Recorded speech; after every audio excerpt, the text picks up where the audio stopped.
Donc aujourd'hui, je vais vous expliquer ce que c'est une machine virtuelle et pourquoi on l'utilise aujourd'hui. Une machine virtuelle, comme son nom l'indique, c'est une machine qui est virtualisée. Et je vais commencer par comparer ça à un PC. Là, j'ai représenté un ordinateur typique. Donc en gris, c'est le hardware, c'est la carte mère. Et en fait, sur un PC standard, vous avez un CPU, vous avez de la RAM, vous avez un disque. Alors aujourd'hui, c'est souvent des SSD. Vous avez une carte réseau, puis vous avez d'autres composants, carte son, etc., etc. On installe un système d'exploitation. Donc, par exemple, là, j'ai installé Windows. Et en fait, un système d'exploitation, ça sert ni plus ni moins qu'à interagir avec les composants de l'ordinateur. Donc, par exemple, Windows, là, il va communiquer avec le CPU, il va lui demander à faire des calculs, les programmes qui seront sur Windows vont aller stocker des choses dans la mémoire RAM, et puis, si vous avez des fichiers, tout ça, bah, Windows va permettre d'aller enregistrer tout ça sur le disque dur. Et Windows possède aussi des bouts de code qui vont permettre de communiquer avec la carte réseau. Imaginons que je suis d'une entreprise et que je viens d'installer un serveur web. J'ai installé Apache et MySQL et je viens de m'acheter un serveur. Et il a coûté 2000 €, on va dire. Est-ce que vous pouvez me dire quelles sont les Il n'y problématiques a qu'on pas va de rencontrer? périphérique d'entrée, non? Oui, je les ai pas mis, mais en fait, oui, vous avez, c'est vrai, t'as raison.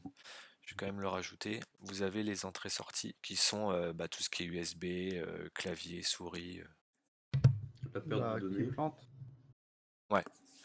Et s'il plante, qu'est-ce qui se passe? Bah, ça coupe tout, non? Je Ouais, sais pas. ouais, ça coupe tout. C'est-à-dire que si jamais votre PC plante, vous avez perdu l'accès à Apache et l'accès à votre base de données. Donc quelle serait la solution pour une entreprise pour sécuriser un peu tout ça? Bah, on stocke les données quelque part. Je rachète une machine. Je prends 2 ordis. D'accord, ok. Si mon serveur web là, il plante, dans mon entreprise, j'ai quand même les comptables et ceux qui gèrent les commandes qui peuvent toujours accéder à MySQL. Le problème, c'est que ça coûte 2 fois plus cher. Alors avant, c'était comme ça que ça se passait, hein. Vous allez dans une boîte, elle n'a pas un serveur, elle a un serveur de mail, elle a un serveur Apache, un serveur MySQL, etc. Mais du coup, au niveau du coût et de la maintenance, bah, vous avez 2 fois plus de chances d'avoir du matériel qui tombe en panne. Ça coûte 2 fois plus cher. Il faut quelqu'un qui les gère tous. Ça prend de la place, etc., etc. Du coup, maintenant, je vais vous montrer l'intérêt et le principe d'une VM. On reprend exactement le même PC. On retrouve notre OS principal de l'ordinateur et on installe un gestionnaire de VM. C'est VirtualBox. C'est un logiciel qui permet d'installer plusieurs systèmes d'exploitation. Une VM, c'est vraiment un système d'exploitation entier. Quand vous avez un PC, le Windows, il va avoir des liaisons vers le CPU, la RAM et le SSD. Il est seul à avoir accès à ces liaisons, donc ça pose pas de problème. Quand vous avez une VM, en fait, c'est plus votre OS principal Windows qui va faire des choses avec le CPU. Il va y avoir les VM qui vont avoir aussi des places réservées dans le CPU. Donc en fait, votre CPU, s'il est composé par exemple de 4 cœurs, votre système principal, il va avoir un cœur à lui pour travailler, et les VM, elles vont monopoliser un cœur. Alors du coup, on ne peut pas installer plus de VM qu'on a de cœurs sur sa machine, parce que sinon ça va ramer. Du coup, une VM, c'est un émulateur, quoi. Ah non, non, non, c'est pas un émulateur, c'est un vrai système qui va avoir sa place réservée dans le CPU, dans la RAM et le SSD, exactement comme si on avait ici pris ce système-là et on l'avait mis à côté de celui-ci. Pour gérer ces systèmes, on a besoin d'avoir un gestionnaire de VM, d'accord, pour réserver les places et paramétrer les places dans le CPU, la RAM et le SSD. Et bien sûr la carte réseau. S'il y a un système qui tombe en panne, pour X raison, par exemple Apache a craché et a fait planter Linux, ce qui est rare, je vous l'accorde, bah la base de données elle continue à tourner. Donc là vous allez me dire, oui mais monsieur, si le PC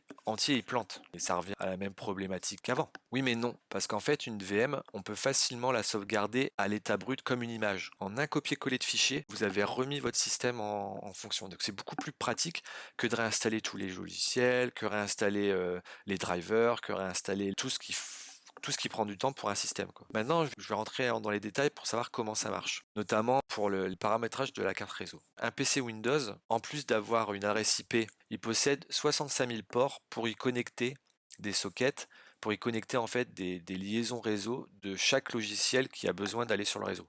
Par exemple, on peut avoir MySQL, on peut avoir Firefox, si Word il a besoin de se mettre à jour automatiquement, eh ben, il va utiliser un socket, etc., etc. Or, si on a plusieurs machines, tout passe par la même carte réseau. Il va falloir, dans les paramétrages de VirtualBox, paramétrer aussi les cœurs, la mémoire qu'on donne, l'espace qu'on va donner à la VM, mais aussi comment on va accéder à la carte réseau. Ce qu'on ne devrait pas utiliser en entreprise, mais ce qu'on utilise à la pro pour que ce soit plus pratique, c'est qu'on fait une connexion par pont. C'est-à-dire qu'en fait, tout le réseau qui est ici, eh ben, les VM partagent la carte réseau. Ça veut dire que si j'installe une VM là, c'est comme si j'avais installé un PC ici ou ici ou ici sur mon réseau. On peut paramétrer VirtualBox pour que la carte réseau fonctionne comme une box Internet.